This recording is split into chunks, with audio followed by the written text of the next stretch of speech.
E aí pessoal, sejam bem-vindos a mais um vídeo. Nesse vídeo aqui nós vamos fazer um compilado de várias dicas para que você consiga aproveitar diversos assuntos diferentes. Os nossos melhores momentos do ano do Instagram vão estar aqui para você assistir agora de forma resumida, prática e fácil de você aproveitar da forma mais rápida possível na sua propriedade. Bora pro vídeo!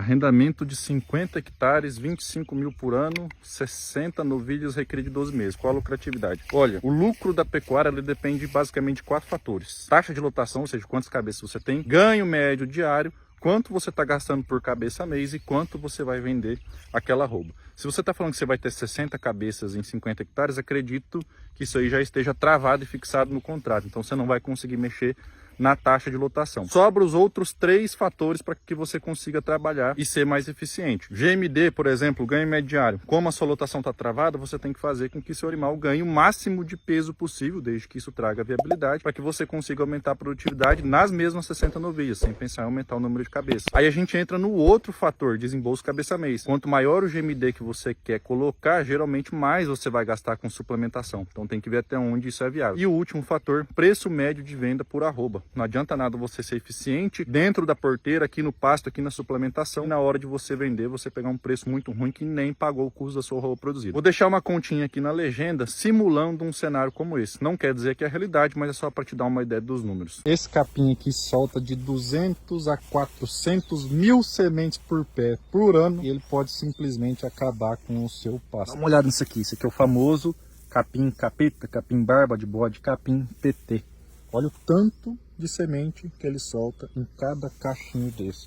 E todas são muito viáveis. Cada uma dessas aqui tem grandes chances de virar um pé. Infelizmente, ainda não tem nenhum herbicida seletivo registrado para pastagem, mas tem alguns aí que a moçada vem testando para ver se dá certo. A única opção está sendo fazer catação direta com glifosato, ou numa situação que já está como essa aqui, ó, partir para reforma direta. Proteinado ou proteico energético, qual que é a diferença entre eles? Turma, tecnicamente, basicamente a diferença entre eles é o consumo e a porcentagem de proteína. Mas na prática, o que vai fazer a maior diferença entre os dois é esse aqui, ó. Esse aqui é um proteico energético com consumo de 0,3, 0,4% de peso vivo. Dá uma olhada no tanto de milho que tem. Esse milho traz uma alta concentração de energia para o nosso suplemento. E na prática, qual que vai ser a diferença disso? O proteinado, ele é mais utilizado no período da seca, onde a partir do momento que o capim seca, ele perde um pouco a qualidade, diminui a qualidade, baixa a proteína. Então a gente entra com proteinado para corrigir essa falta de proteína. Já o proteico energético, além da proteína, a gente entra fornecendo também energia. E a gente faz isso quando a gente busca alto desempenho, principalmente no período da chuva. Dá uma olhada nesse pasto aí. Esse pasto é adubado, bem manejado, rotacionado. Então a concentração de proteína dele, a porcentagem de proteína dele já é muito alta. Se a gente entrasse somente com proteinado aqui, provavelmente não ia trazer um bom resultado. Porque o pasto já tem muita proteína. É mais barato você pôr proteína no pasto do que no coxo. Como a gente já tem proteína no pasto, a gente entra no coxo colocando mais energia para conseguir equilibrar os dois e trazer um ganho de peso ainda maior. Essa garrotada aqui está ganhando mais de 1 kg por dia na nossa recria intensiva. Você sabe qual que é a função da ureia no proteinado? E aí pessoal, meu nome é João. Se você quer dica de suplementação para recria intensiva, não deixa de seguir aqui que a gente posta todos os dias. Moçada, a ureia nada mais é do que uma fonte de proteína mais barata do que normalmente a gente encontra as outras fontes, como por exemplo, farelo de soja, farelo de algodão, DDG. E por que que a ureia se torna barata? Porque a ureia ela tem o poder de multiplicar as bactérias que tem no rumen do animal. E isso faz com que ela tenha 2,8 vezes mais proteína do que ela realmente tem de peso. Então, 1 kg de ureia equivale a 2,8 kg de proteína bruta. Com isso, a gente consegue reduzir bem a inclusão de outros produtos mais caros, outros ingredientes mais caros, e consegue deixar o proteinado, o proteico energético com um custo mais reduzido. Ponto importante, não substitua toda a proteína do seu proteico energético por ureia. O animal precisa de proteína verdadeira, que no caso não é essa que vem da ureia, além de ter um limite que ele pode consumir. Então, se na sua recria você utiliza suplementos que têm ingredientes com proteína e ainda não tem ureia, você pode estar deixando dinheiro na mesa. Verifique a possibilidade de inclusão de ureia e redução desses outros ingredientes para baratear. Comenta aqui embaixo se você já usou ureia, se você usa ureia e se você gostou dos resultados. Recria de macho ou de fêmea, qual que vale mais a pena? E aí pessoal, meu nome é João, sou especialista em pecuária de resultado e se você quer mais dicas de pecuária intensiva que vão trazer dinheiro no seu bolso, não deixa de seguir aqui para você não perder mais nenhum conteúdo. Moçada, para propriedades que fazem somente a recria ou engorda, ou a recria e engorda, eu vejo que essa decisão ela deve ser tomada simplesmente pelo fator econômico. Muita gente fica com preconceito, entre aspas, de que sempre vai valer mais a pena recriar e engordar um macho, porque é um animal que converte mais, porque é um animal que tem mais carcaça lá no final. Mas isso nem sempre é verdade. Você tem que analisar muitos fatores para conseguir tomar a decisão.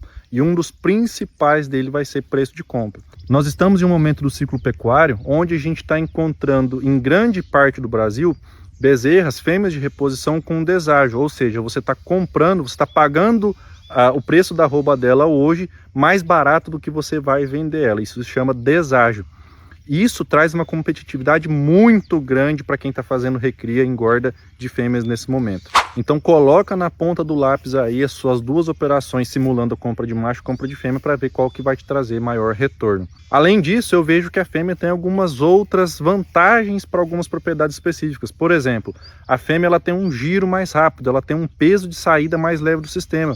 Então para propriedades que têm menos dias de capim verde, menos dias úteis para intensificação, talvez seja interessante pensar numa recria de novilha por ter esse giro rápido, o que dificilmente acontece na recria e engorda dos machos, porque como você já pagou esse animal com ágio, aí sim você está comprando a arroba mais cara do que você está vendendo, você tem que diluir essa produção em muito mais carcaça. Então não compensa você dar giro rápido e vender esse animal leve. O macho você tem que pensar sempre em levar ele cada vez mais pesado, o que não acontece com a fêmea, principalmente nesse momento de deságio. Então avalie isso aí. Primeira coisa, o preço de compra dessa novilha e o preço de compra desse garrote. E a segunda coisa, o tempo que você tem disponível para dar esse giro. Às vezes, recriar e engordar uma novilha pode ser interessante para você.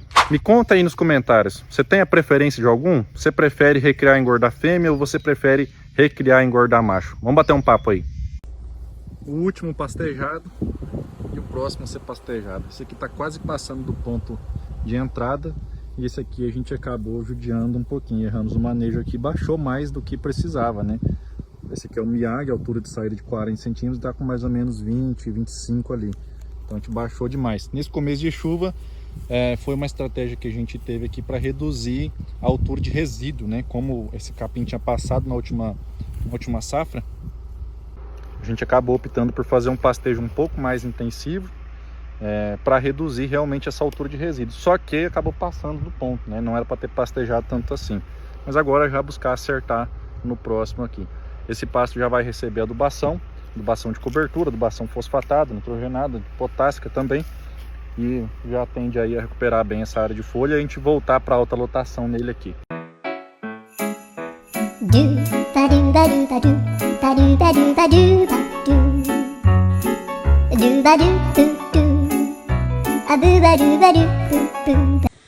Oito boi desses por hectare, mesmo sem ter quase nada de capim no auge da seca, ganhando 1,3 kg de peso vivo e 1 kg de carcaça. Quer saber como fazer isso? Vou te contar ali na legenda.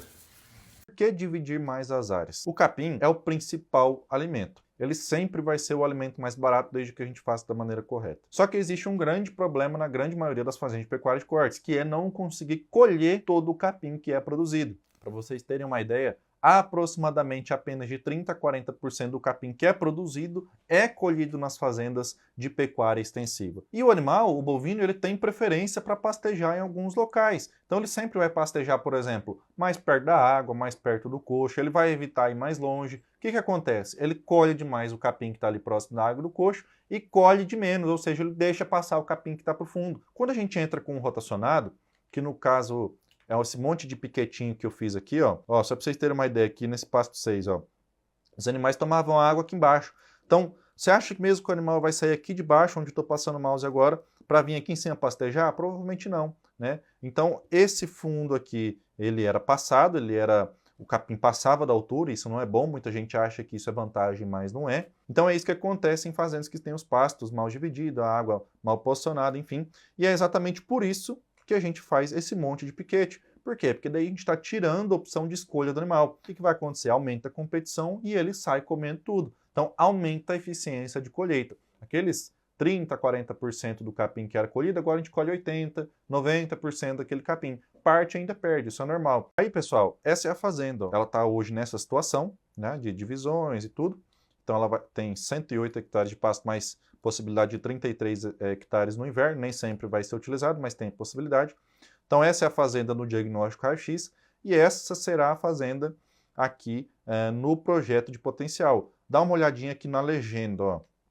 Ano 1, a gente vai fazer 11 hectares. Ano 4, perceba que a gente ficou ano 2, 3 sem fazer mais nada, entre aspas, sem criar novas áreas. Ano 4, 17 hectares. Ano 5, 15. Ano 6, 10. Ano 8, 18. Então, conforme vai tendo necessidade, a gente vai, de fato, intensificando. Não é só sair intensificando, fazer rotacionada do bando igual doido, né? A gente tem que ter um porquê, tem que ter estratégia. Então, a fazenda vai sair disso para chegar nessa estrutura aqui no ano 8, tá? Será que cerca elétrica faz mesmo a gente economizar ou depois tem que gastar toda aquela economia com manutenção? Pessoal, essa é uma crença que muitos produtores ainda têm referente à manutenção de cerca elétrica. Muita gente acha que tem que ficar roçando o pasto, que tem que ficar passando veneno embaixo da cerca, e aí, ao longo dos anos, teoricamente, isso deixaria a cerca ainda mais cara do que uma cerca convencional. Mas eu digo para vocês que isso nada mais é do que uma crença antiga, é algo que está ultrapassado. Normalmente, antigamente, isso precisava sim ser feito porque os aparelhos eram mal dimensionados no projeto. A partir do momento que você dimensiona o seu eletrificador da maneira correta para o seu sistema, você deixa de ter esse problema de ficar com manutenção constante, roçando e passando veneno embaixo da cerca. Para te provar isso, dá uma olhadinha nesse vídeo que o meu amigo Ernesto Kozer me enviou. Tô aqui na fazenda do produtor, vim fazer uma averiguação aqui nos colchetes, que ele estava tendo alguns problemas, e aproveitei para dar uma corrigida na cerca elétrica dele. Aí para quem acha que precisa ficar limpando pé de cerca, roçando ou fazendo aquele velho aplicação de glifosato para limpar o pé de cerca elétrica, olha por onde essa cerca está passando. Dentro do tabual, tá? Não é uma vegetação normal, não é capim, não é dentro de um tabual. E essa cerca está com 8.800 volts. Então, pessoal, depois desse vídeo está mais do que provado que realmente cerca elétrica não precisa você ficar roçando, não precisa você ficar passando veneno. Basta você dimensionar o choque da maneira correta. E, inclusive, você vai até economizar com manutenção, porque é menos lasca e menos arame para você precisar trocar caso alguma coisa venha a quebrar futuramente. Aí os mais céticos, os mais antigos, os cabeças mais fechadas, vamos dizer assim. Ah, mas adubar pasto não paga conta. Eu já adubei lá não sei que ano, quantos anos atrás, e não melhorou nada, não aumentou nada. Para eu te mostrar que adubar pasto paga conta, vale a pena, eu precisaria gravar pelo menos mais uns 30, 40 minutos aqui, esse vídeo ia ficar muito longo. Eu vou deixar esse assunto para um outro vídeo, mas eu te adianto que é viável sim, que paga a conta sim. Agora, é óbvio que, como qualquer outra coisa, se você fizer da maneira errada, vai dar errado. Se você fizer certo, dá certo. Adubação é um negócio que não é barato. Então você precisa saber o que você está fazendo. Você precisa, como eu disse no vídeo aqui, primeiro aprender a colher aquele capim que você já produzia, depois colher mais capim. Se você nem sabe colher o pasto que você já estava produzindo antes, por que você vai gastar dinheiro com adubação para produzir mais, se você nem está colhendo tudo que você já produzia antes? Isso, na maioria das vezes, é um erro que o pessoal antigo comete. Aduba pasto sem nem saber colher, e aí fala, não, a adubação não vale a pena, a adubação não paga a conta, porque faz da maneira errada. Agora, fazendo da maneira certa, com colheita, com análise de solo, com o direcionamento dos adubos e dos nutrientes que precisam ali de acordo com a análise de solo, de acordo com o objetivo, a adubação é sim muito rentável e faz a sua fazenda aumentar em mais de 10 vezes a capacidade de gado que ela tem ali hoje. O que é o pastejo rotacionado? Vou voltar lá no contínuo de novo. Lembra o contínuo lá que a gente tinha aquela área zona de não sei quantos hectares, que era um pastão só grande? O rotacionado, o que nós vamos fazer? Aí sim a gente vai vir com cercas e vai subdividir essa área. João, vou subdividir em quantos piquetes? Com 3, com 4, com 8, com 12? Cada um fala uma coisa. Pessoal, depende. Não existe certo, não existe errado. O seu rotacionado você pode fazer com quantos piquetes você quiser. O que você tem que ter na sua cabeça é o seguinte: quanto mais piquetes você fizer, maior vai ser a eficiência de colheita. Lembra daqueles 30% que colhe no pastejo contínuo e 50% que colhe no alternado? Quanto mais piquetes você fizer no seu rotacionado, maior vai ser essa eficiência. você pode ter rotacionados com 80%, 90% de eficiência de colheita. 100% nunca colhe, tá? Mas até 90% de eficiência de colheita. O que vai determinar isso? É o tamanho do piquete e o período que os animais vão ficar ali pastejando. Aí, turma, para quem não conhece, isso aqui é tip. Olha o tantinho de ração que tem no coxo. Terminação intensiva a pasto. Nesse estilo de terminação aqui, às vezes quem não tem o conhecimento da estratégia, olha um tanto de ração desse no coxo e acha que o produtor está perdendo dinheiro, acha que está jogando dinheiro fora, fazendo loucura, né? Eu vou deixar uma continha na legenda aqui para vocês, de quanto está gastando e quanto esse boi está deixando, para você entender se realmente vale a pena e faz sentido isso aí para você na sua fazenda. Mas vou falar um negócio para vocês da TIP. Além de ser uma estratégia de terminação a pasto, que aqui não é boiada confinada, é boiada no pasto, olha o pasto, olha os piquetes lá atrás. Além de ser uma estratégia de terminação a pasto altamente intensiva e rentável, ainda é uma estratégia para a gente que ajuda a questão de manejo de pastagem, ajuda a questão de aliviar capim, por incrível que pareça. Nesse módulo aqui, a gente está com lotação de 5,5 A por hectare, mesmo estando na seca. É uma lotação muito alta para a gente estar passando da seca, né? Mas, como 80% da dieta do animal está vindo do coxo, a necessidade de capim dele, de comer capim dele, diminui. Então, por mais que esteja uma lotação muito alta, né, em torno de 7 animais por hectare, 7 cabeças por hectare, o consumo de capim é baixo. Então a gente consegue fazer uma recria intensiva na chuva, utilizar capim da maneira correta e fazer uma terminação intensiva a pasto com alto ganho de peso, alta rentabilidade e alta lotação mesmo na seca. Espero que você tenha entendido o recado e gostado desse vídeo. Deixe os comentários aí, o joinha, bora bater um papo aí nos comentários. E no vídeo de hoje é isso. Um forte abraço e até a próxima.